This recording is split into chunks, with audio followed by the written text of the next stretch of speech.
SBI ने supreme court से यह गुजारिश की है कि राजनीतिक पार्टियों को इलेक्टोरल बॉन्ड से मिले चंदे की जानकारी देने के लिए उसे 30 जून तक की मोहलत दी जाए।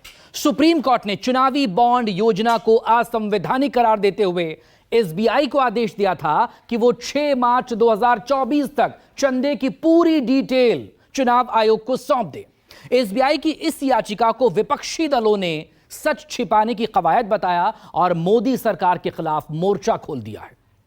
सवाल हमारा यह है कि इस देश का सबसे बड़ा सरकारी बैंक, पूरी तरह से कंप्यूटराइज्ड बैंक एसबीआई को 22,217 इलेक्टोरल बॉन्ड देने के लिए 5 महीने का समय क्यों चाहिए? यह तो एक क्लिक ऑफ अ बटन पर होना चाहिए।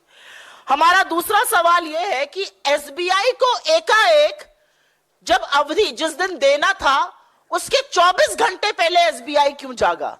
क्या एसबीआई को 25 दिन का टाइम लग गया यह सोचने में कि उनको कितना वक्त लगेगा? इलेक्टोरल बॉन्ड की जानकारी का खुलासा करने के लिए स्टेट बैंक ऑफ इंडिया ने सुप्रीम कोर्ट से 4 महीने की मोहलत मांगी और विपक्षी नेताओं की टोली गुस्से में आ गई। सुप्रीम कोर्ट की तरफ से दी गई समय सीमा के बढ़ाने की एसबीआई की मांग को विपक्ष ने लीपापोती की साजिश बताया। तो एसबीआई के साथ ही पूरी पलटन मोदी सरकार को निशाना बनाने लगी। कांग्रेस सांसद राहुल गांधी ने कहा कि ये चंदे के धंधे को छिपाने की कवायद है। सुप्रीम कोर्ट से एसबीआई की इस गुजारिश के तुरंत बाद कांग्रेस सांसद राहुल गांधी ने सोशल मीडिया प्लेटफॉर्म एक्स पर पोस्ट किया। राहुल गांधी ने लिखा, नरेंद्र मोदी ने चंदे के धंधे को छिपाने के लिए पूरी ताकत झोंक दी। जब सुप्रीम कोर्ट ने कहा कि इलेक्टोरल बॉन्ड का सच जानना देशवासियों का हक है, तब एसबीआई क्यों चाहता है कि चुनाव से पहले ये जानकारी सार्वजनिक ना हो पाए? एक क्लिक पर निकाली जा सकने वाली जानकारी के लिए 30 जून तक का समय मांगना बताता है कि दाल में कुछ काला नहीं, पूरी दाल ही काली। देश की हर स्वतंत्र संस्था मोडानी परिवार बनकर उनके भ्रष्टाचार पर पर्दा डालने में लगी। चुनाव से पहले मोदी के असली चेहरे को छिपाने का ये अंतिम प्रयास है।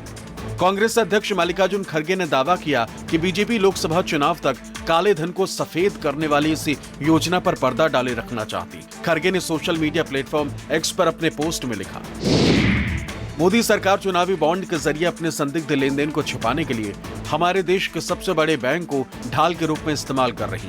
सुप्रीम कोर्ट ने मोदी सरकार की चुनावी बॉन्ड की ब्लैक बनी कन्वर्जन स्कीम को असंवैधानिक, आरटीआई का उल्लंघन करने वाला और अवैध करार देते हुए रद्द कर दिया था। एसबीआई को 6 मार्च तक डोनर्स की डिटेल्स देने को कहा गया था, लेकिन बीजेपी चाहती है कि ऐसा लोकसभा चुनाव के बाद। इस लोकसभा का कार्यकाल 16 जून को खत्म हो रहा है और एसबीआई इस डेटा को 30 जून तक शेयर करना चाहती है। बीजेपी इस फर्जी योजना के मुख्य लाभार्थी बनी। राजस्थान के पूर्व मुख्यमंत्री और वरिष्ठ कांग्रेस नेता अशोक गहलोत ने इलेक्टोरल बॉन्ड को भारत का सबसे बड़ा घोटाला बताया, तो एसबीआई की याचिका को सच छिपाने की कोशिश बता दिया। सोशल मीडिया प्लेटफॉर्म एक्स पर अपने पोस्ट में अशोक गहलोत ने लिखा, एसबीआई की ओर से इलेक्टोरल बॉन्ड देने वालों के नाम सुप्रीम कोर्ट को देने की समय सीमा को 13 मार्च से बढ़ाकर 30 जून करने की याचिका दायर करना स्पष्ट संकेत है कि बीजेपी सरकार बहुत कुछ छिपाना चाहती है। आजकल बैंकों का सारा रिकॉर्ड कंप्यूटर में दर्ज होता है, इसलिए इस रिकॉर्ड को निकालना मिनटों का काम है। इसके बावजूद समय मांगना दिखाता है कि एसबीआई चुनाव से पहले बीजेपी को एक्सपोज होने से बचाने का प्रयास कर रहा है। मैं फिर कहूंगा कि इलेक्टोरल बॉन्ड भारत का सबसे बड़ा घोटाला है, जिससे मोदी सरकार ने भ्रष्टाचार को एक कानूनी अमली जामा पहनाने का प्रयास किया।